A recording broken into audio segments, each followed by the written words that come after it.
Čau, čau, mani dārgie skatītāji! Piekusa. Šodien ir tā diena, kad beidzot ir jāsāk krāmēt dzemdību somu. Grūti man tas lēmums. Nāca tā teikt, jo es nezinu, uz veselību. Jo man ir jāsaņemās drosme, mūze, jo nav tik īstenībā viegls process, jo man ir jāšķiero drēbītes pa kaudzītei, kas būs pirmās. Kaut gan pirmās drēbītes vēl nemaz nav atnākušas. Viss tik daudz un viss. Tūlīt parādīšu sarakstiņu.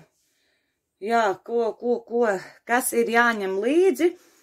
Uz dzemdībām īstenībā katrā slimnīcā ir savas prasības, bet, es plus mīnus izvēlos tur, kur ir vairāk. Labāk ir, ka paliek pāri, kā saka, nekā, kad...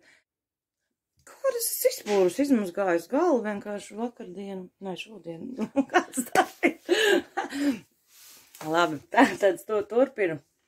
Pats svarīgākais ir neaizmirst paņemt līdzi mātes pasi, jo bez tās jūs pat var neielaist gandrīz.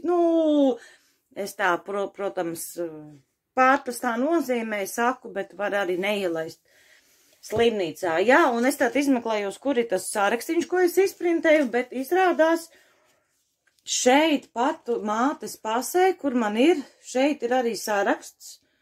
Rādu. Ja godīgi paskatieties, es jau gandrīz līdz 32. nedēļai nosteigājos, un tikai tagad es ieraugu, kas ir jāņem līdzi rekur. Bet tajā sarakstā, ko es izprintēju no interneta, tur bija diezgan vairāk kaut kas. Jā, bet man interesē, kur tas ir? Es gribēju tā kā vadīties vairāk pēc tā saraksta. Jāmēģina atrast. Ja neatradīšu, tad es iešu. Tur vienkārši sīkāk un smalkāk bija aprakstīt. Jā, redz, kamēr nepagāja, kamēr atradu, nevis nepagāja, bet mūžība sanāca. Tātad man ir veseli 3 saraksti, kas ir jāņem līdzi, bet, es esmu izprintējuši šo te, un plus mīnus es jau esmu atzīmējusi, kas man ir un kas man nav. Te ir šajā te dzemdību somā sanāk... Ir kaut kādi sīkumiņi, knifiņi, kas nav, bez kā it kā teorētiski varētu iztikt, bet, labāk, lai būtu, pieņemsim, maisiņš netīrai veļai, man tā liekas, citur nekur nav tāds minēts, maisiņi man mājās ir daudz, mazums kaut kas tur sasmērējās ar tām pašām asinīm, un tiešām, kur lai tur somā liek, pa kabatām jau nebāzīs, vai kādos tīros drieļos jau netīs. Tāpēc būtu forši, ja būtu maisiņš līdzi. Tātad, es domāju, ka šajā video mēs tiešām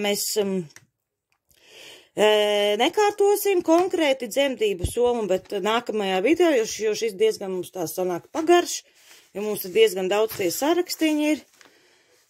Jā, kurus mēs varam, kā teikt, apspriest un izanalizēt, parādīšu šeit. Ja kādai vajag, var nošpikot, protams, droši. Kur man pirmais sarakstīns ir. Bet var izvēlēties vienu. Bet, kā jau es teicu, es izvēlēšos no šī te lielākā sarakstīņa. Jo tad man būs drošāk, kā es teicu, labāk ir vairāk nekā, kad pietrūkst, un tad tev būs jāprasa vīram, kurš, protams, nezinās, kur kas atrodas, kur kas stāv un kur ir kas nolikts. Tāpēc es arī izmantošu, pa čemodāniem es jums pastāstīšu, izmantošu 2 čemodānus. Jā, viens būs atsevišķi bēbim, tā teikt, gadījumā sākās dzemdības tomēr ātrāk, lai es to lielo čemodānu nestebītu, es jau teicu, es jau laikam jau pati braukšu, es vismaz ceru, ka pie stūras es braukšu pati, Bet, nu, jā, nu, gadījumā, kas es jau, man liekas, kaut kad jau esmu stāstījusi, nu, ārpēc kā man tie mati ir. Kas stāv gaisā, kā plavas to saulītei. Nu, tā tad, ja kas, tad es ņemšu līdzi vienkārši mazo čemodāniņu, un tad lielo čemodānu atnesīs vīrs. Kaut kad es jau stāstīju, jā, par šito jums. Neatceros, kad bija, kaut kad bija. Labi, tad es izrādīšu, kādi man būs čemodāni, somas saucamās, un tad mēs ķersimies klāt pie čemodānu krāmēšanas. Nu, es tikai, protams, pa daļiņām parādīšu, nerādīšu visu konkrēti, kad es meklēju un lieku, bet, nu, tā plus mīnus dažus kadrus parādīšu. Jā, labi, tad es parādu tos čemodānus, kādi man ir uz doto brīdi. Neslēdzies ārā. Nu, tātad priekš bēbja es izmantošu šādu te čemodāniņu. Zils, lai gan man būs meitiņa, bet krāsai, es domāju, nav absolūta nozīme. Kādā krāsā čemodāns. Es viņu lielāku uztaisīju. Godīgi es pie viņa tiku, bet es nemaz neesmu sākus nemaz pētīt, kas tur ir iekšā. Tikai tagad paņemot kameru. Un tāds maziņš čemodāniņš. Ok, te, cik es saprotu, var nostiprināt. Jā. Oi, lai mantas nekrīt. Šeit. Te es noteikti likšu iekšā pirmās mazuļa drēbītes. Te nevar neko. Šeit tikai. Jā, tā labi, rādu arī otro čemodānu, kas būs man personīgi. Un arī vīram šis tās. Ir vēl tāda soma, bet es domāju, ka es jau tur nepārbācos, tā teikt, uz dzīvi. Un kad varbūt arī pietiks. Kaut gan te īstenībā atsevišķi varēja salikt vīra mantas, lai nemaisās pa, nu tā teikt, nosacīt, lai nemaisās pa lielo koferi. Nu nezinu, vēl domāšu, likšu un domāšu, ja nebūs vietas. Es jau piekusu runāt! Ja nebūs vietas lielajā čemodānā, tad es pārlikšu tajā brūnajā atsevišķi. Mīlģē, es jau saku, kur ir saucamais lielais čemodāns, ko nozīmē, ka viņš ir noputējis, kaut kāda maza kājiņa vēl te izskatās.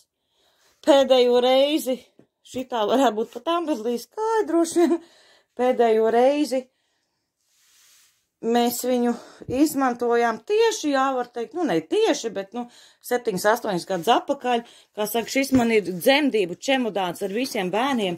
Vienmēr šis čemodāns ir ticis krāmēts, tāpēc viņš jau izskatās tāds, no iekšpuses, kā saka, boļi mieņi, bet no ārpuses, viņš jau ir, cik jau viņam ir gadu, vismaz kādi 18, 20, nē, no 20, nē, kādi 18 gadi točni ir. Labi, tad šādā te.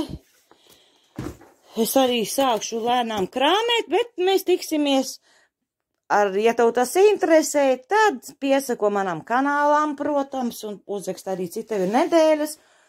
Un tad tiekamies manā nākamajā video. Tad arī mēs kopīgi arī liksim visu iekšā šajos te čemodānos.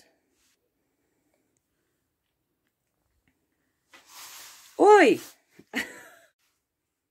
Pagaidām tad es saku čau, čau, atā visiem!